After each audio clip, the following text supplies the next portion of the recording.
Here's an interesting one that's been in my queue for a minute, and I thought it was interesting because it's uh, a sign of things to come because our country is facing the same thing. We just go about solving it differently. This is from the Wall Street Journal. Aging Germany is running out of workers, putting Europe's largest economy at risk. Economists warn that a demographic cliff edge could mean a future of higher prices, shortages, and even higher taxes. Interesting. Commuters in Berlin, Germany, where workforce numbers could peak by 2023. Wow. Germany has long been ahead of the curve as a source of technical innovation and manufacturing. Now it is leading much of the developed world toward a demographic cliff edge that could put a damper on Europe's largest economy, raising pressure on its pension system and pushing inflation higher for years to come. Economists forecast that Germany's workforce could peak as soon as 2023 and then shrink by up to 5 million people by the end of the decade. While the pandemic has exacerbated the trend, it is the impending retirement of the baby boomers that is fueling the labor crunch, economists say. At Genex GmbH and Company, which builds pools and heating systems, as many as 5 of its 17 employees are due to retire in the next few years. To replace them, a company located some 40 miles southwest of Berlin is already looking for new applicants since they need to undergo a 3-year-long training. This is proving to be a challenge. It's really hard to find any craftsmen nowadays. I wonder why you didn't train any, said Anna Janek, the company's human resources manager, who spends her days contacting local schools and maintaining an Instagram page to attract new recruits. And looking ahead, it certainly doesn't look like it's going to get easier. Germany was one of the first in Europe to experience a sharp drop in birth rates after World War II, as early as the 1970s. This means its fate could be the shape of things to come for other mature economies that are still behind the demographic curve. The U.S. labor force is expected to increase to around 170 million by 2030 from 161 million last year, according to the Bureau of Labor Statistics. After that, however, most baby boomers would reach retirement age, capping labor force growth. The crunch could turn some of the core premises of the current day economic policy on their heads after successive governments in developed countries focused on creating jobs to stave off unemployment. In a world of scarce labor, economists say policymakers would have to focus more on boosting growth and fighting inflation, an economic scenario most reminiscent of the 1970s-style stagflation, which we're already in. The standard of living will no longer be able to rise as usual unless countermeasures are taken. The German Economic Institute said in November, politicians and companies are now called upon to avoid prolonged stagnation. Germany's new coalition government under Chancellor Olaf Scholz calls the labor shortage one of the major obstacles to economic growth. The administration is looking to raise the female participation rate in the workforce, entice workers, stay and work for longer before retiring, and liberalize migration and citizenship rules. The government will offer courses to help migrants with their integration and facilitate quick access to schooling for their children. That's what the United States has been doing for the last 30 years or so. German companies are already struggling to fill positions, with many offering perks such as subsidized meals or on-site nurseries, as well as financial incentives to keep older workers for longer. At the beginning of the fourth quarter, a shortage of skilled workers hampered business activity of 43% of German companies, according to a survey by KfW State-Owned Development Bank and the IFO Economics think tank, the highest rate since Germany's 1990 reunification. To attract workers, the East German city of Hoyerswerda, where the population is already shrinking, is staging a bus tour called the Late Shift, where young people and their parents don yellow hard hats and visit engineering companies in the region. We need to do something because there are many people who are going to retire soon, said Hoyerswerda's mayor Torsten Rubensee. and the young people who would have to replace them are simply not there. Cultural and societal trends are compounding the problem. Germany already has the lowest number of hours worked per person a year in the Organization for Economic Cooperation and Development, and that is partly because many Germans are retiring early and given generous pension offers. The participation rate of women in the labor force, meanwhile, at 57% in 2019 compared to 67% for men, is lower than the U.S. and some other European countries, according to OECD data. Many women reduce working hours after giving birth because of limited childcare availability and tax splitting rules. Deutsche Bank says, which allow couples with big differences in income to be taxed at a lower rate as a couple than they would be as individuals.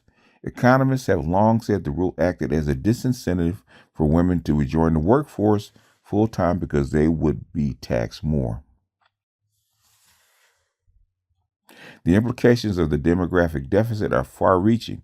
It could drive the potential economic growth rate to below 0.75% as soon as by 2025. I told you that COVID is accelerating everything from nearly double that rate before the pandemic, according to Deutsche Bank. This in turn would damp cyclical resilience, the economy's ability to absorb economic shocks, and make it hard to work out debt, the bank says. The demographic problems also threaten to make Germans' cherished pay-as-you-go pension scheme unsustainable. The state is already topping it up with tax revenue, but economists say higher contributions and lower payouts will be needed soon. Yep, I get the feeling we're going to be seeing that as for pensioners all over the world. Germany spends over 100 billion euros or 112 billion dollars, the equivalent of around a quarter of its federal budget on the program, a level that could rise to half of the budget by 2040. Wow, according to George Kramer, chief economist at Commerzbank. We already don't spend enough on investment, so this would be a catastrophe.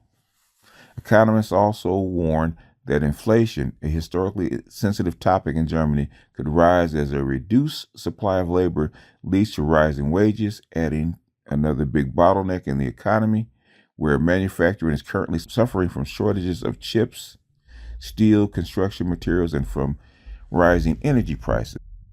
There is good reason to assume that the deflationary trends that we have seen over the past 30 years because more people entered the labor market could reverse.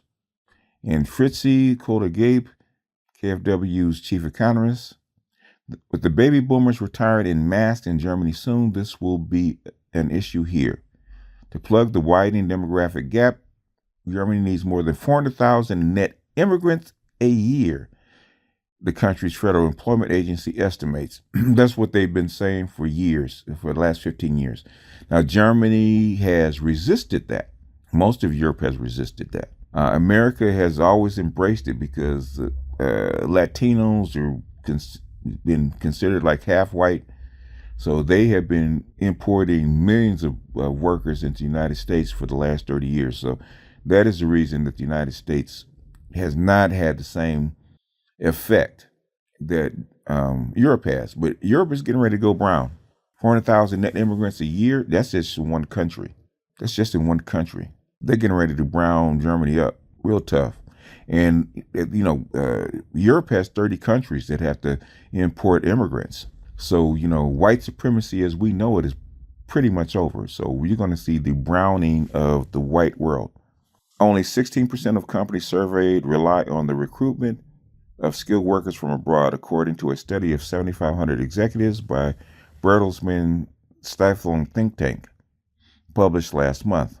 Willem Jackenschneider, who says the labor market in Germany hasn't been this tight in 30 years, and the business is open to hiring foreign workers, though he foresees some challenges integrating them. And I am going to forego the rest of this. I don't want to make this too long. This is really just a putting a pin in it. I'll put the link in the description. I read most of it because most of you guys don't have a subscription to the Wall Street Journal. But this is just the tip of the iceberg. I've been telling you guys for the last, hell, I've been telling you guys since I've been on here that the browning of the white world and them making the white world into people of color, it's coming. Okay. It's coming, and COVID is just going to accelerate it. So most people don't believe me, but if you look at United States immigration policy over the last 30 years, the browning of America is on in full mass. I mean, like I said, by Biden says by 2040, which, yeah, I wish I'd still be alive by then, but we'll see. Basically, the white people will be a minority. And the way COVID and the drug use is going on, I think it'll probably be sooner than that. It'll probably be more like 2030. I think more like 10 years. That's just my gut feeling. I think by the next census, because they're well below, I think white folks are well below 60% now. I think they're like 56, 57%. So they're well below 60%. So like I said, I think by the end of this decade, you're going to see the rise of the people of color. I think people of color will probably be dominant in the United States by then, especially the way they're imported immigrants, unless they can get white women to all of a sudden start having babies. But it doesn't look like they're going to turn that around anytime soon. So this is just me giving y'all a heads up on the demographic shift that's already on, that black people are already part of, and that Europe is definitely going to be brown in 10 years. And if that happens, basically what you think of white supremacy is going to be gone. Going to be gone. It's going to be gone for the first time in 500 years. Anywho, with that, I'm going to jump off here. This is BGS out, and I will see you guys on the next one. Peace.